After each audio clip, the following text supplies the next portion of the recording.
Ewan ko parang sa'kin di ko naman sa inaano na sobrang mababaw, pero parang ang babaw kasi. Sobra. Parang ang babaw, tangina naging issue, putang ina. Eh, kung may kakayanan ako, eh, bakit hindi? Pero kung 'di ba parang siguro respeto na lang siguro na na may naka-assign na kasi na gano'n, na para maging ano, na ginanid mo nga lang. Pero yung reactions na gano'n na sobrang lala na yun, parang Hindi, para sa'kin kasi, i-apply mo na lang pre ang global auction. mm. Timingan niyo, so paunahan na lang mag-buyout para Oo, fair sa lahat. 'Di ba, 'pag sinuwerte ka mabilis internet mo, sa'yo mapupunta, 'pag hindi, okey, eh, di ay wala. malas mo, next time. Para kasing 'Di naging ba? issue na din kasi, eh, 'di ba? Oo.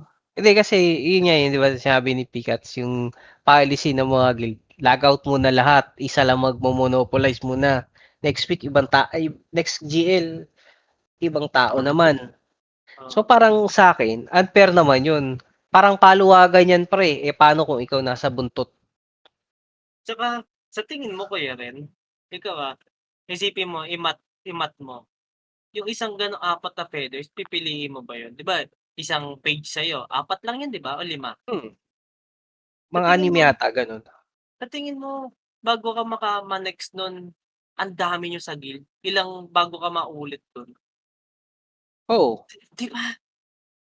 Parang Hindi kaya sobrang kaya nga ang ano dapat ginawa na lang nila parang ang policy na lang ng lahat ng guild is, once na mag-ano, paunahan na lang mag-buyout. Kung may pera ka, since marami naman